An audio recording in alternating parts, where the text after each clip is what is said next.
বৈষম্য বিরোধী ছাত্র আন্দোলনে জুলাই ও আগস্ট মাসে ঢাকা মেডিকেল কলেজ হাসপাতালে মৃত্যু হয়েছে ১৭২ জনের। এর মধ্যে চিকিৎসাধীন অবস্থায় মারা যান ৮৪ জন, আর হাসপাতালে নেয়ার আগেই মৃত্যু হয় ৮৮ জনের। বেশিরভাগেরই মৃত্যুর কারণ বুলেটের আঘাত।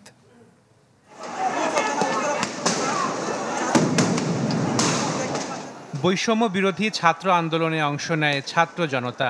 আন্দোলনের প্রাক প্রাথমিক পর্যায় ১৫ থেকে ১৭ জুলাই এবং চূড়ান্ত পর্যায় ছিল ৫ আগস্ট। এর পরবর্তী পর্যায় ছিল ৯ থেকে ২৫ আগস্ট। এই সময় আহত হয়ে ঢাকা মেডিকেলে ভর্তি হন ৮২৯ জন। এর মধ্যে ১৫০ জন শিক্ষার্থী, দোকানদার ৯৭, চাকুরিজীবী ৬৪, গার্মেন্টস কর্মী ১৬ আর অন্যান্য পেশার ৬০২ জন।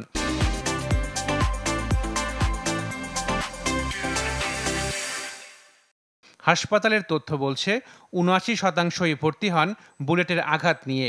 আহতদের মধ্যে ২০ থেকে ৩০ বছর বয়সী ছিলেন সবচেয়ে বেশি ৪১২ জন, আর ১৩ থেকে ১৯ বছর বয়সী ছিল ১৬৬ জন।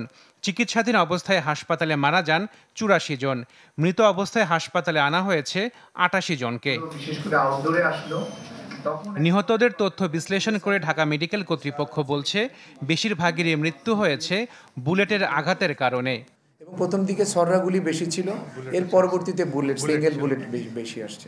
কিছু কিছু ব্লান্ট ইনজুরি ছিল, কিন্তু ম্যাক্সিমাম হচ্ছে বুলেট ইনজুরি। আপনারা দেখছেন আমাদের স্ট্যাটিস্টিক্সে প্রায় 79% হচ্ছে টোটাল পেশেন্টের বুলেট ইনজুরি, এবং যারা মারা গেছে অ্যাকচুয়ালি ম্যাক্সিমাম হচ্ছে বুলেট ইনজুরি। ডিএমসির পরিচালক জানান, নিহতদের মধ্যে ৮৫% ময়নাতদন্ত করা সম্ভব হয়েছে।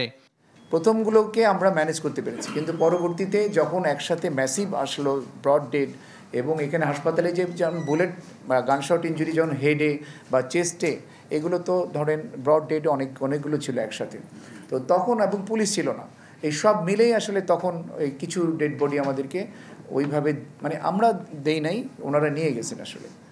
সেই সময়ে হাসপাতালটিতে প্রাথমিক চিকিৎসা নেন ১৬৯৬ জন। মানে যার মৃত্যুর কারণটা আসলে আমরা স্পেসিফিক্যালি বলতে পারি না, তাকে তো আমরা কোনো সার্টিফিকেট দিতে পারছি না। আশাকেন প্রিন্স, চ্যানেল 24, ঢাকা।